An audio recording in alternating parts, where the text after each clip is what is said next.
आपने चेन्नई, मुंबई, दिल्ली जैसे बड़े शहरों के नाम तो बहुत सुने होंगे, लेकिन आज मैं आपको एक ऐसे शहर के बारे में बताऊंगा जो है तो हमारे भारत का हिस्सा, लेकिन हमारे देश में इसके बारे में कोई ज़्यादा चर्चा नहीं होती। तो आइए आज की इस वीडियो में हम जानेंगे भारत के एक ऐसे ही खूबसूरत शहर पोर्ट ब्लेयर भारत की यूनियन टेरेटरी अंडमान निकोबार द्वीप समूह की राजधानी है, जो कि दक्षिणी अंडमान में 41 किलोमीटर स्क्वायर एरिया में फैला हुआ है। अगर हम इसके इतिहास को देखें तो वर्ल्ड वॉर 2 के दौरान जापानी सेना द्वारा इस पर पूर्ण रूप से कब्जा कर लिया गया था, लेकिन कुछ सालों बाद इसे अंग्रेजों को लौटा दिया गया जब भारत के वायसराय थे लॉर्ड माउंटबेटन, जिसके बाद अंग्रेजों ने यहाँ के रोज आइलैंड को पूरी तरह से विकसित किया। हालांकि आज ये शहर भारत का एक केंद्र शासित प्रदेश है, जो कोलकाता से 1255 किलोमीटर और चेन्नई से 1191 किलोमीटर की दूरी पर स्थित है। पोर्ट ब्लेयर को मार्केट सिटी के नाम से भी जाना जाता है, जहाँ का अबरडीन बाजार पूरी दुनिया में फेमस है। यहाँ पर अधिकांश होटल, दुकानें, बियर बार, डिस्को और अंडमान का बस डिपो स्थित है तथा वो सेलुलर जेल, जिसे काला पानी के नाम से भी जाना जाता है, ये भी अंडमान के पोर्ट ब्लेयर में स्थित एक पुरानी औपनिवेशिक जेल है, जिसे भारत पर औपनिवेशिक शासन के दौरान अंग्रेजों द्वारा बनाया गया था। इस जेल का उपयोग विशेष रूप से भारतीय स्वतंत्रता सेनानियों को दंडित करने के लिए किया जाता था।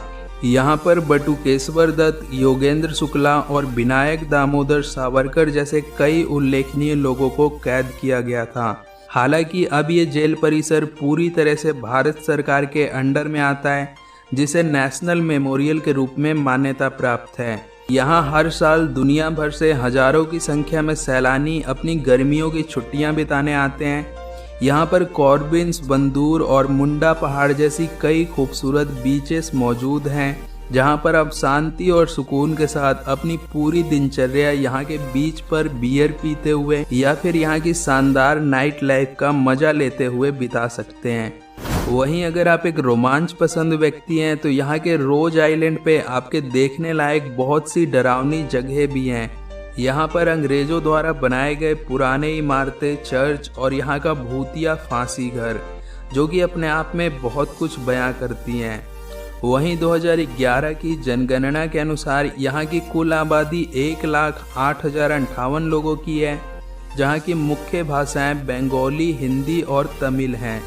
एंड अब जान लेते हैं पोर्ट ब्लेयर की कुछ खास बातें। तो पोर्ट ब्लेयर भारतीय नौसेना के प्रमुख नौसैनिक अड्डे INS जारवा का घर है। वहीं यहाँ पर एक एयरपोर्ट भी मौजूद है, जो कि वीर सावरकर इंटरनेशनल एयरपोर्ट के नाम से जाना जाता है, जिसे जरूरत पड़ने पे भारतीय वायुसेना अपने लड़ाकू विमानों के लिए भी ऑपरेट करती है। हालांकि हमारी इंडियन एयरफोर्स पोर्ट ब्लेयर के नज़दीक अपना एक परमानेंट एयर बेस बनाना चाहती है, जिसके बन जाने के बाद बंगाल की खाड़ी में भारत का दबदबा बहुत हद तक मजबूत होगा।